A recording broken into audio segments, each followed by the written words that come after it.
Assalamualaikum warahmatullahi wabarakatuh. Di sini saya akan sedikit menjelaskan tentang 5 biografi dan kontribusinya dalam perumusan Pancasila.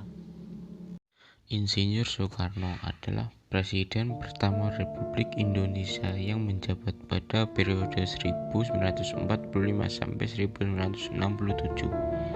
Ia memiliki peran penting dalam memerdekakan bangsa Indonesia dari penjajahan Belanda. Ia adalah proklamator kemerdekaan Indonesia yang terjadi pada tanggal 17 Agustus 1945. Beliau lahir di Surabaya 6 Juni 1901 dan wafat di Jakarta 21 Juni 1970.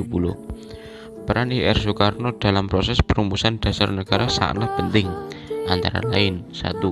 Merupakan salah satu anggota BPUPKI. 2. Menjadi salah satu penggagas dasar negara Indonesia.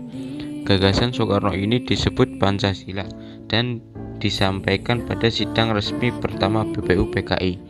3. Menjadi ketua panitia 9 yang bertugas mengodok masukan-masukan mengenai konsep dasar negara. 4.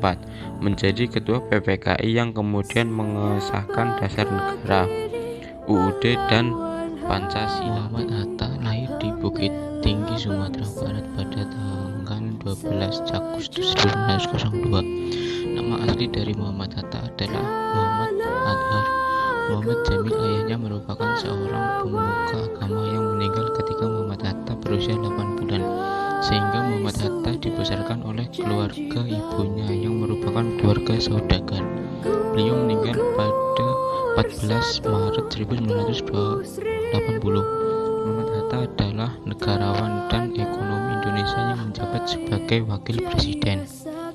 Peran Muhammad Hatta dalam kontribusinya yaitu: Muhammad Hatta dalam merumuskan negara ikut merancang perumusan negara. Beliau mengubah sila pertama yang berbunyi ketuhanan dengan kewajiban menjalankan syariat Islam bagi pemeluk-pemeluknya. Setelah itu tidak disetujui oleh pihak agama lain. Dengan itu Muhammad Hatta mengusulkan sila pertama menjadi ketuhanan yang Profesor Mr. Muhammad Yamin SH atau yang lebih dikenal dengan Muhammad Yamin dilahirkan di Sawal 23 Agustus 1903 dan meninggal di Jakarta pada tanggal 17 Oktober 1962. Pada usia 59 tahun, merupakan salah satu pahlawan nasional Indonesia. Muhammad Yamin merupakan seorang sastrawan, sejarawan, budayawan, politikus, dan juga ahli hukum. Beliau juga dikenal sebagai tokoh yang ikut merumuskan Pancasila dan merumuskan Sumpah Pemuda. Muhammad Yamin merupakan anak dari pasangan Usman Baginda Khatib dan Siti Saadah. Muhammad Yamin menempuh pendidikan dasarnya di Hollage Inland School atau HIS Palembang. Setelah itu Yamin melanjutkan pendidikannya di Element Middle School atau AMS Yogyakarta. Di AMS, Yamin mulai belajar tentang purbakala dan berbagai bahasa, mulai dari bahasa Yunani, bahasa Latin, dan bahasa Kai. Setelah lulus dari AMS, Yamin berniat melanjutkan pendidikannya ke Leiden, Belanda. Namun niat tersebut ia urungkan karena sang ayah meninggal dunia. Akhirnya beliau melanjutkan pendidikannya di Rhodes School ke Batavia, yaitu Sekolah Tinggi Hukum di Jakarta, sekarang Fakultas Hukum Universitas Indonesia. Setelah tamat dari pendidikan tinggi, Muhammad Yamin aktif di berbagai organisasi yang terdiri dalam rangka mencapai Indonesia merdeka. Beliau adalah pemimpin Young Sumatran Bond atau Organisasi Pemuda Sumatera pada tahun 1926 sampai 1928.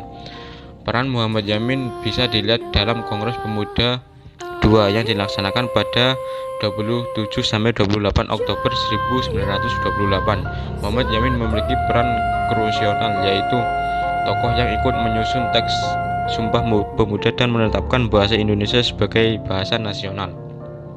Beliau juga salah satu tokoh yang mengajukan rumusan Pancasila pada saat pelaksanaan sidang BPUPKI pada 29 Mei sampai 1 Juni 1945. Muhammad Yamin mengusulkan 5 gagasan dasar negara yang terdiri atas peri kebangsaan, peri kemanusiaan, peri ketuhanan, peri kerakyatan, dan kesejahteraan rakyat. Profesor Dr. Mr. Soepomo Lahir di Sukoharjo, Jawa Tengah, tanggal 22 Januari 1903. Meninggal di Jakarta tanggal 12 September 1958 pada umur 55 tahun. Beliau adalah seorang pahlawan nasional Indonesia, salah satu tokoh pendiri bangsa yang jasanya dalam merancang dasar negara menjadikan ia dijuluki sang arsitek UUD 45 bersama tokoh lainnya yakni Soekarno dan Muhammad Yamin. Perannya dalam merancang dasar negara yaitu 1. Menjadi anggota yang aktif dalam organisasi BPUPKI dan PPKI.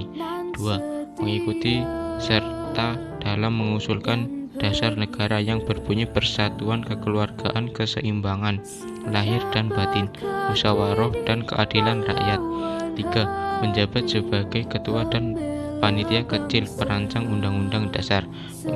Ikut serta ambil bagian menjadi anggota penghalus bahasa guna mempersiapkan itu KRT Rajiman Widioningrat. Lahir di Yogyakarta tanggal 21 April 1879. Meninggal 20 September 1952 di Ngawi. Beliau adalah seorang dokter yang juga merupakan salah satu tokoh pendiri Republik Indonesia. Ia adalah anggota organisasi Budi Utomo pada tahun 1945 terpilih untuk memimpin BPUPKI. Peran KRT Rajiman Widioningrat dalam mempersiapkan kemerdekaan Indonesia dan dalam perumusan dasar negara adalah 1. Menjabat sebagai ketua BPUPKI. 2. Ikut serta dalam menyiapkan ketatanegaraan Indonesia dengan menjadi anggota PPKI. 3. Menjadi seorang dokter dan tokoh pergerakan terbukti dengan terlibatnya beliau di dalam Dewan Pertimbangan Daerah, Dewan Pertimbangan Pusat, dan Majelis Pertimbangan. Yang dapat saya sampaikan, wassalamualaikum warahmatullahi wabarakatuh.